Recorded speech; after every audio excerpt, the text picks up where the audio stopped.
So I wanted to make a video while eating my nephew's snack about like difference about my pregnancies, basically comparing this pregnancy with my last pregnancy, which is a huge difference. My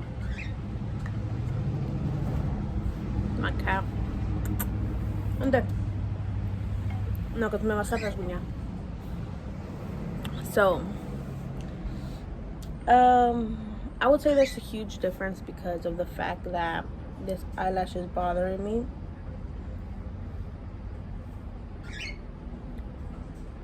Okay. Because at the very beginning, I was told about my son's diagnosis with the first pregnancy. Ew, don't lick me. You ever let a cat lick you and you feel the roughness of it? Okay, so what was I saying? Yeah, so I found out literally at 13 weeks because I did the blood test, thinking I was only going to find out our gender, and I found out so much more. No, Kitty, stop it, Kitty. He wants me to pet him. So yeah, they told me about his diagnosis, and since then, everything was scary, right?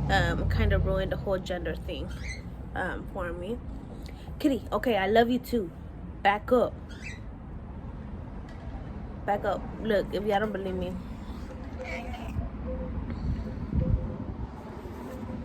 Okay. Yeah, I kind of ruined it, the whole experience.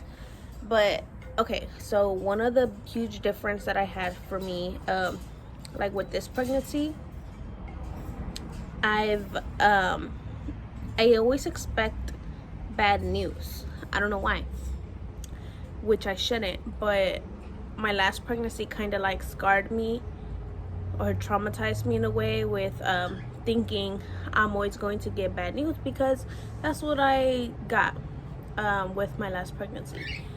I literally like always kept good hopes, and it was like that's how it was. Like, how do I explain it? I prayed a lot, and like I just had a lot of she kind of scared me, actually. I had a lot of anxiety, I don't know, because okay, this is what they told me: your baby isn't going to survive birth. So of course, you don't know anything. It wasn't 100% sure. My specialist that I was going to, because I was seeing 3 doctors, my regular OB, my specialist, and a heart specialist for the baby, because they had seen a hole in his heart. And so when they tell you that, you kind of like you don't know what to do, right? So that happened, and it was all like kind of like scary from there, because every time I would see the doctor twice a week, my specialist, because I stopped going with my OB because there wasn't no point. My specialist ended up delivering me and being my doctor, because they had a level 4 NICU. They just had better things to help him when I was going to have him. Get this hair. So it was scary. The whole pregnancy was scary because of the fact that one of the things that they did tell me was that he might not even survive like my 3rd trimester. So that was another thing, because babies with trisomy 18, mostly boys, usually don't survive utero. So it was a very hard pregnancy for me, but I pulled through, and I would say shout out to my husband, because he really made it like a breeze. So yeah, we kept everything. We had a lot of faith, and there was a lot of broken heart discussions that we had to have with the doctors, because in mine and Steven's mind, everything was going to be fine, because We just knew it. Like we knew what we were getting into, but we also knew that God had us, you know. But like conversations that I had to have with doctors was like, what are we gonna do if we have him? Like, once, because I was having a C-section because he wasn't going to survive a normal birth. They asked me, would you want a C-section? And I'm like, yeah, like, duh, if it's gonna give him a better chance, yes. So we were gonna have the C-section. We had to have a meeting with like 7 doctors, and it was a really hard topic to hit, because it was like, okay, what if he stops breathing? How far do you want us to go? And they explained all the situations, and what we wanted was to do as much as we could without harming him or without causing him more pain. So that was a conversation that we had to have. But when the day came, I was actually in the hospital for 2 weeks in bed rest, and because my amniotic fluid was just too much at that point, which was dangerous for me, and the baby's heart kept dipping low. So when the doctors decided to, you know, have the C-section, I'm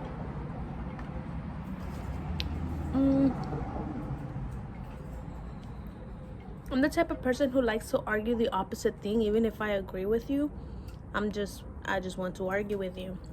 So the doctor, there was a whole bunch of doctors that would come in, because if my specialist wasn't going to deliver me, because on the weekends she didn't work, and we were going towards the weekend, and the other doctor came. They're like, okay, so if your baby's heart, you know, keeps dipping, I'm going to have to do the C-section. And I didn't want that. I wanted my specialist to do it. So I was like, ugh. So he had to come and talk to me, and he was telling me, like, people always wanted to make sure that I knew the risk that I was taking, that I knew that, you know, he might not survive and all of these things, which I think all of that was so negative. Like why are you coming so negative? Like, you know, you should be hoping for the best. But I understand they're doctors, they need to let us know everything, right? So that happened. But we had the C-section, and I heard him cry, and they told me, you're not gonna hear him cry. And I heard him cry. He had a little cat cry. Anyways, point is that it was a very hard pregnancy. And with this pregnancy, it's so different because of the fact that I am still at risk to, you know, have a lot of amniotic fluid, like I did with my first with placenta problems. That's why they check me all the time. That's why I have more ultrasounds than what my sisters did, because they had normal pregnancies, and I tend to been having, like, you know, high risk pregnancies. But it's very different because, you know, I always get good news, and that's what you want to hear. And that's what's different about it, because every time I would go with my last son, I kind of had to prepare myself all the time. And with this one, it's not like that. And Steven gets to come too, to see him. It's just very different. But other than that, just the pregnancy is hard itself. With Santi's, I had a lot of amniotic fluid, and I'm not exaggerating when I say that. That is the reason that I had him at 35 weeks, because of like, it was putting my life at risk. And I would get tired a lot. What the doctor told me, and I remember, like, quote, you have so much amniotic fluid that you're basically carrying twins. So yeah, I was very tired. And a lot of people always, like, family members and stuff, they always try to, like, not put me down, but they're like, ugh, you're so lazy, like, come on, like, we've been pregnant, blah blah. Yeah, but not everybody has the same experience. Not, you know, my situations have always been unique. With the beginning of this pregnancy, I had a, oh, what's it called? Damn. I don't know. It was a ball of blood inside me next to the baby. I forgot the name of it. The doctor gave me a name, but thankfully it's not there anymore. But like, they did just tell me, you know, you can't have sexual intercourse, you can't be lifting heavy stuff. They told me all these things that you know, obviously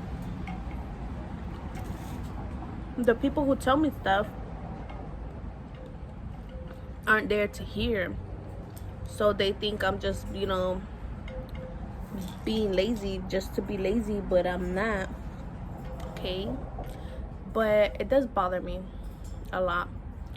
A lot of people know that like that my son passed away, and he passed away when I was 3 months pregnant. And only a few people knew about me being pregnant. So I basically, it's like I'm pregnant for the first time because of the fact that I don't have any baby to take care of. So I've been trying to enjoy this pregnancy a lot. So when I feel my baby move, it was very rare for me to feel my son Santiago move with my first pregnancy, because of the fact that I had so much amniotic fluid. It was just very hard to feel him because there was just too much water, and he was so little. He was born at 3 pounds and 3 ounces, I believe. So when I feel this baby move and I'm laying down, I'm not trying to get up, I'm not trying to move, because I just want to enjoy him moving. So when they ask me to do something, I'm like, oh my gosh, can you wait a second? Like, it's a big deal for me. And there's people coming, so I'm gonna stop this video because it's gonna be awkward, and then I'll do another clip. The lipstick actually looks really nice. What? The lipstick. Look, espera que se meta tu cara. Mira.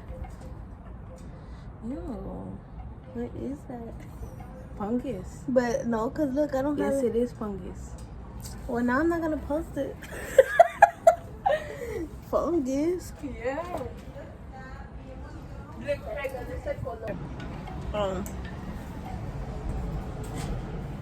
Okay, so yeah, whenever I don't want to do anything, I don't want to do it.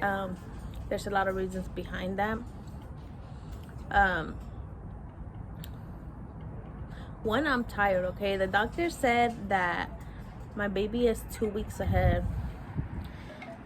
and a girl tired. Okay, I'm trying to give birth already, and I'm barely 25 weeks.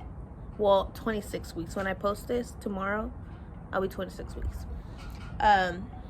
Anyways, there's just a lot of things that I want to enjoy with this pregnancy, and a lot of it is things that I didn't get to experience with my last.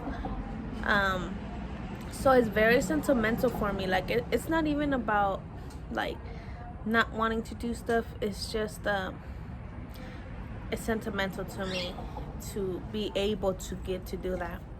And a lot of people don't understand that because they haven't been through what I've been through, and it gets me mad because they don't understand. It also gets me mad because there's no way to make them understand, because if I go ahead and say something, they just won't understand. You know what I mean? Yeah.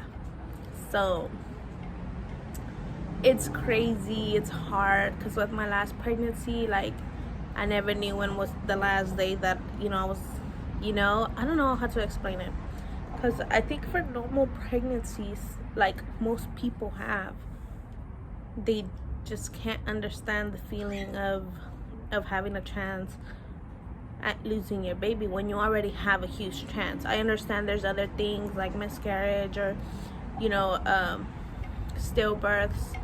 I get all of that, but once they tell you that there is already a high percentage that it's going to happen to you, it's really hard not to think about it.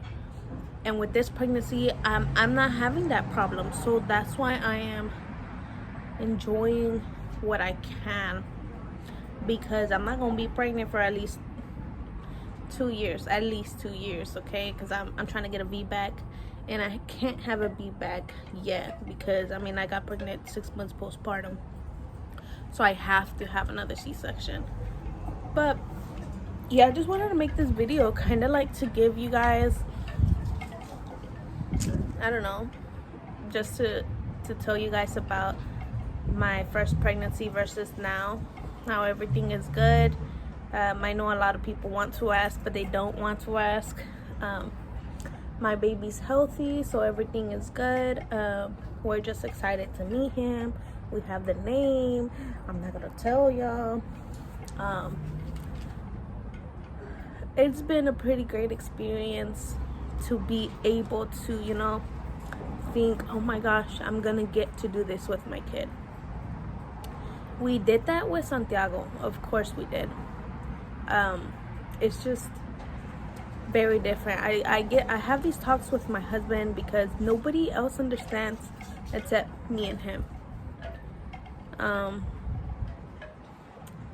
don't know how else to say it, but nobody else will understand that because they didn't go through it. They don't know what we're talking about. But yeah, I get very sentimental. Freaking pregnancy. But yeah, that's it. I feel like I also have had a hard pregnancy with this one because of the fact that I lost my dad and my son while I was pregnant. Because I lost my dad when I found out I was pregnant. No, like 1 month. On his 1 month anniversary, I found out that I was pregnant, and then 2 months later, my son passed away. And it's just been a lot of grieving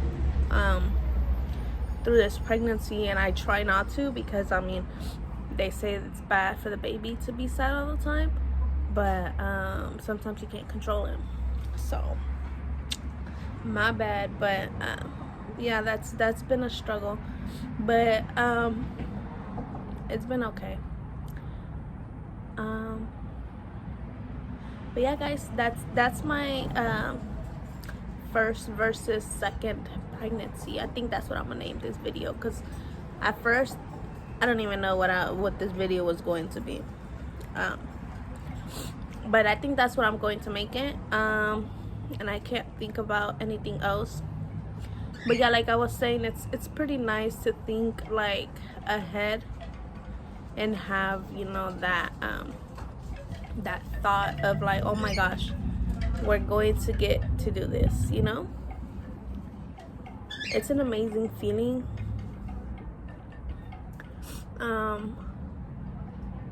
But yeah, guys, we're just happy. And yeah, so I hope you guys like and subscribe, because I poured my heart out in here. But yeah, I'm gonna go eat now because I go hungry.